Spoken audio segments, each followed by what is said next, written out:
Well, hello. I'm here today with David Hankey, who's the rector of Restoration Anglican Church in Arlington, and Dan Murata, who's the rector of Redeemer Church in Richmond. And we are talking about being an incubator church. This is something that both of these churches have done. Their commitment to church planting is such that they bring people on staff, train them, and then send them out with a group of people and help to support financially as well. So I'd like to let them talk a little bit about the churches they've planted and how they've done it. So Dan, let me start with you. Could you tell us a little bit about your congregation's experience with church planting and the congregation you've planted? Folks should know that our parish down here in Richmond is still pretty young. We're about 3.5, almost 4 years old, and we had a chance to send out a church plant pretty early on in the life of our church. A pretty unique situation came our way. We had someone who was already ordained as a priest who really wanted to plant an Anglican church in Richmond, and we decided that the best way to do that would be to bring that person on staff and then send them out. And that way it would build, local unity for the ACNA here in town, as opposed to just him parachuting in and planting a church down the road and it feeling, maybe a little bit disconnected. So February 2018, the Reverend Stephen Breedlove joined our staff.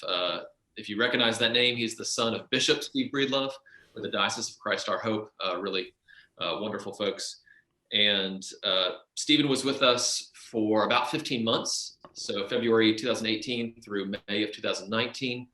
And then we sent him out with about 35 of our folks to plant in the west end of Richmond, which is about 20 minutes down the road from where Redeemer is. That's great. David, tell us about the churches. Restoration has planted several churches. Why don't you tell us about those?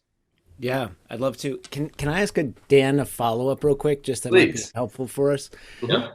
So Dan, just emotionally as a church planter, where you had, someone who you were getting ready to church plant so soon after you had planted yourself, what was that like? Did you feel terrified? Did you feel excited about it? Like, that's a really generous act when you're still pretty fragile. How'd you do that?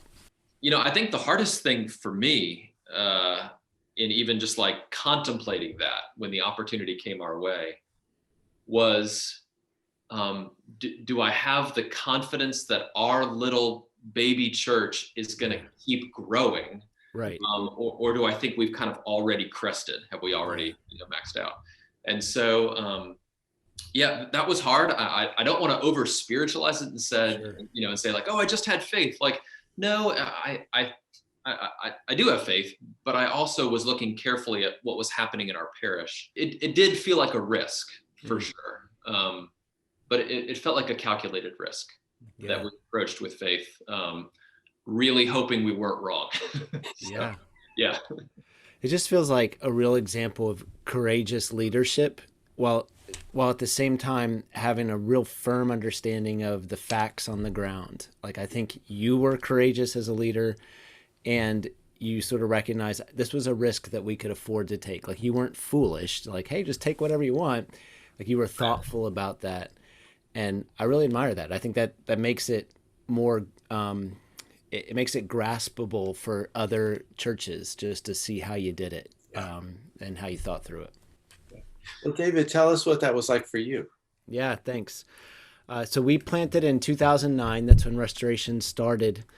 And I would sort of drop in on 3 dates that have been important to us in terms of church planting. The first was in 2012. The Reverend Jesse Blaine felt a calling to Phnom Penh, Cambodia.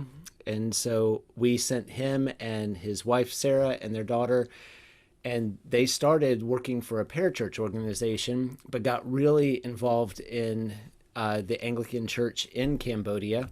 Eventually went through the ordination process and was ordained by Bishop John in Phnom Penh, to both serve a parish there and to think about church planting there. And it's just been really exciting to be a part of sending Jesse to that work. And then now Jesse and his family are actually moving back to the States and are planting in the Denver area, and to be a part of like blessing and supporting that as well. Jesse is a really good leader, and I think being able to identify strong leaders and to bring our resources behind them was really exciting, which I think is a bit what was going on with Dan and Steve as well, just seeing somebody who had it and being like, I want to be a part of that. The next big date for us was 2014. So a couple years after Jesse left, Reverend Clay Morrison felt a call to West Asia. He was our youth pastor, and we sent him and his family over to West Asia. And he got involved with an Anglican church there and is actually still there. He's working on a graduate degree in the native language there and has figured out a way to have a visa and to stay long term. And we love getting to send a team to them and bringing them home every once in a while. But being a part of church planting in really distant places first gave a big vision to our church of how church planting could happen in other contexts. And then the third date was 2018, when Reverend Liz Gray and Amy Rowe and Reverend Morgan Reed left our church together to plant Incarnation Anglican in South Arlington. And they have had a wonderful journey of planting, becoming their own parish, Liz being installed as a rector, and then actually sending out Reverend Morgan Reed to plant a church, the Franconia Springfield Project. So it's incredible just to have seen these different leaders rise up and say, I feel like this is what God's calling me to. And I feel like my role in that is just to say, yes, we affirm that, and we'll bring whatever resources we can to help you say yes to what God's calling you to. You mentioned the word vision, David, and I think that vision is an important aspect of church planting. A lot of folks in the church planting world talk about vision, but there's not a lot of conversation about how you actually cast vision within a congregation to become a church planting church. So I wonder if I could put that question out to the two of you. How did you help your congregations catch this vision and recognize that this was a calling on you from God to support these kind of works? Dan, you want to take a shot at that first? I'd be glad to, but first it's my turn to say something about you. So, on my end, we had someone from the outside come in, and we supported them to go out after only being with us, 15 months. And when that person arrived, we knew ahead of time they were going to leave. David, you've done something different. You sent away your own people. I mean, you sent away ministers in your congregation. You sent away staff members who were faithfully serving in positions who then you had to replace, and who I'm sure you still miss having them on the team. That to me feels like a different level of generosity, man. So I'm gonna have to just think on that for a while and see whether I'd ever be willing to do that. Yeah. Well, that's a good point. I mean, and I do miss them. These were three dear friends between Liz, Clay, and Jesse. We do miss them, and I'm glad I get to still be around them and be their colleagues. But to answer your question, Tom, when we opened up our building, we built a new building in 2014. And the summer before we moved into our building, we launched a strategic plan and said to our congregation, we're so excited that we have this building. Like, you've been generous. We've been looking forward to this. But we don't want to just have a building. We'd actually like to see 5 churches planted out of Restoration over the next 5 years. It was a crazy vision. We didn't get there, but it sort of let us say, let's be a part of something that's a lot bigger than ourselves. And so because we were asking that question all the time of, we've moved into our space, but we want to think about planting outside, every vestry meeting, every parish meeting, we were asking, how are we doing in terms of moving towards 5 church plants? And we got real excited about what Clay was doing. And when Liz emerged, we got very excited about that and just kept asking, what could we be a part of birthing? How could we see some good things grow here? Thank you. Dan, how about you? How does this work? How do you build vision for people? For us, it came our way very early. It came our way in year 1. And then we sort of made a decision to just keep it on the radar. And so, since year one, we've always been praying about church planting, recruiting a church planter, having a church planter, sending a church planter, and then looking for the next one.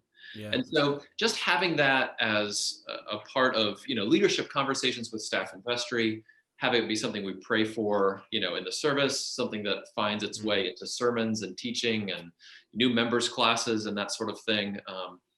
It's church planting is just kind of always on the radar, just like a lot of the other ministries of the church, ministries of justice and mercy or small groups or other things. So we've just kind of folded church planting into our normal repertoire and just trying to normalize it as this is just what it means to be a Christian in a local church, that we send people out. Yeah. The phrase that comes to my mind is social contract. And I think that as folks become a part of a church and as they are involved in the life of the church, there are certain sets of expectations and norms that get developed. And I think members just take it for granted that this is who we are. This is what we do. It's part of the social contract, if you will. And the way you described it, Dan, I think is really helpful, because then it doesn't make church planting out to be something new, odd, or different. It's who we are. It's what we do. And we're called to replicate ourselves. So just really like the way you talked about that. And I know that's the way it works with David and with our other incubator churches as well. Let me put out another question to you, because Dan, you mentioned earlier bringing Stephen onto staff. Mm-hmm. And in David's case, folks were already on staff. There's a formation that goes on in that process. There's a preparation, if you will. And the word that often gets used in the church is curacy. Could you talk a little bit about that and what that looked like for each of you? In 2015, I hired a guy named Nathan Dickerson as our associate, as an associate rector. And Nathan talked with a number of people who were thinking about church planting, and he actually, created like a sermon series for us about church planting and why we were interested in it. And he was really carrying this vision for us. And we hope to have a few people join our team as church plant residents. That didn't work out as we had drawn it up. We thought we had a great plan, and it's just not the way it worked. And then now this fall, we actually have 2 curates that are on our team. One is an internal person who became a curate, and then one was a seminarian who finished up and joined our team as a curate. And it's been fun to watch Nathan's vision and all of our priests sort of how do we multiply ourselves into these younger clergy and give them both an idea of what it would be like to serve in a local church, but maybe to have a vision for church planting as well. And I know for me, my time at the Falls Church was so formative in just figuring out what it means to be a priest. There was so much to learn about the day in and day out stuff. But to be a part of a church that has a vision for letting younger priests try stuff, make mistakes, have it go crazy, awesome, good, and also not as well, that has been really helpful for us to build that into how things work at Restoration so that folks can be formed in their craft as a priest. Yeah. That's what our curacies are like. So we don't call ours a curacy, we call it a church planter in residence. And I haven't put tremendous thought into that, other than our parish in Richmond seems to be it's an Anglican church for people that aren't Anglican. The way we structure that financially is kind of a threefold funding model. Redeemer is invested financially so that we have skin in the game. We ask the GCC, our diocese, to invest a little bit, and then the church planter in residence raises the rest of his or her salary and ministry budget. Yeah, that's great. And I think I do actually think it's important for a church planter to start fundraising even well before they start planting. Yeah. On the pastoral side, our approach, very similar to David's, is kind of full immersion in the life of the parish, getting to do a little bit of everything, chances to preach and celebrate communion and teach classes, lead small groups, attend vestry meetings, everything. I think similar to David, we would say the most important thing for that person to learn when they're here with us is how to be a good, healthy priest, and really how to be a good, healthy rector. Church planter is like a subset of rector. And so we wouldn't look for anyone to be a church planter unless we also think they'd be a great candidate to be a rector of an existing parish. Yeah. And so I don't think I don't think we've cracked the code or have any super special training other than this is just how to be a good, healthy minister of the gospel. Because that's far more important and far more essential to the work of church planting than any kind of special, tools or techniques that you might have. So I think we're more focused on character and pastoral formation than we are on technique, if that makes sense. That makes a lot of sense. It reminds me too of Jesus's paradigm of leadership, because that's how he did it with his disciples. They just walked with him. They went with him everywhere. They did the things that he did with him, and that's how you learn. And like you said, David, it's you learn by doing. And as much as we hate to admit it, the things that we learn best are the things that we fail at. So oftentimes you have to give room to people to fail, and if you don't, then they never learn how to pick themselves back up again and learn from their mistakes. So wonderful way that you guys are doing that. Last question for you, and we've alluded to this already. There are a number of challenges, there are a number of blessings in being an incubator church. So I wonder if you could each talk about those, what they are, how you address them. The blessing is that our church is having a conversation all the time about a new area near us and what it would be like to have a church there. And we are praying for that area. We are getting to know people. I remember when Liz was getting ready to launch Incarnation Anglican Church, I was talking with a family that was visiting us, and I said, you know what? There is going to be a church literally like 5 minutes from your house. You should meet Liz. A couple months ago, I was doing a house blessing in Franconia, and I said, you know what? Father Morgan Reed is about to plant a church, and as much as I love you being in our church, you should really hear his vision for this. And it's fun for me to be able to say, there is something that's happening actually in your neighborhood. You should check this out. And for our church to sort of be thinking that way as well. And then the challenge of that is these are people that I've loved being the pastor and I'm about to send them off to another community. And every time we do that, we feel that we love getting to bless and be generous, and we feel that just the change in relationship that happens. So I want this to be a part of our experience as Restoration, because I love what it does to our culture as a church, that we are always thinking sort of outward and what's next. And I like how that builds into who we are as a church. The hardest part, if you really love your people, is saying goodbye. And I remember the May 5th, 2019, I watched all of these people that I adore walk out the door.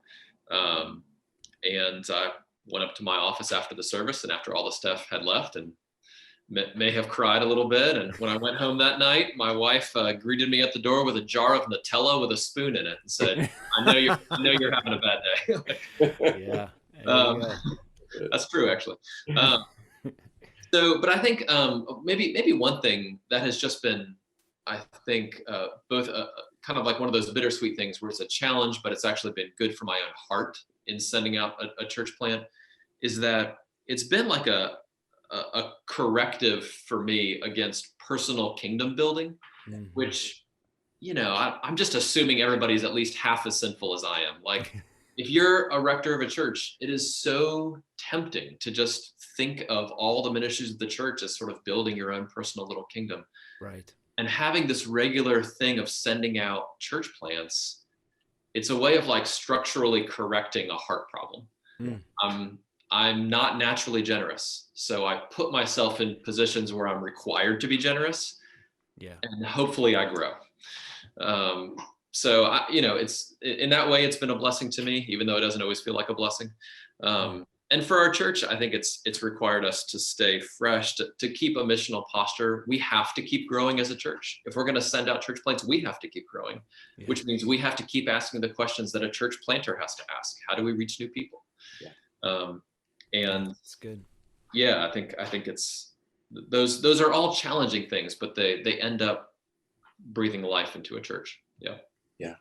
You both are putting your finger on something that I think is really helpful.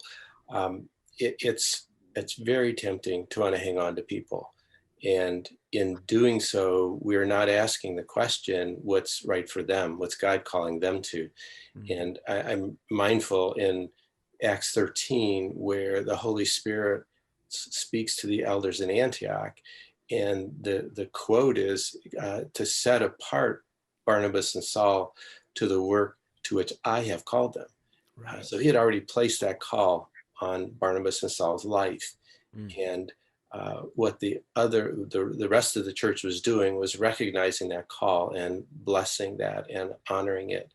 And I think that we have to look at it that way. I do believe that God places people in our congregations for a season. And sometimes when they are leaders, it's very hard to want to let them go. When you just think about it from the perspective of leadership, you invest a lot in your leaders, and they return that investment manyfold. So it makes it hard. And in addition to just the personal way you feel about them, what they do for the church is amazing. But when you think about their life, their calling, what God is asking of them, then for us to recognize that and to bless that and to honor that is to do exactly what you've been saying. So I just want to thank you both for the ways that you've done that, and your congregations. I think that what you're doing, and I will mention that there are other congregations in our diocese as well that have been mother churches, and they all go through the same thing, but the blessing in that is the same blessing that you have as a parent, that you send your kids off and then you have grandkids, and that's pretty wonderful. So that's what's happening here. So thank you all. Thank you very much for your time, for talking about this. This has been great. And I just really want to bless you for the work that you're doing and for the vision that each of you has, and also a great debt of gratitude to your congregations as well. Thank you.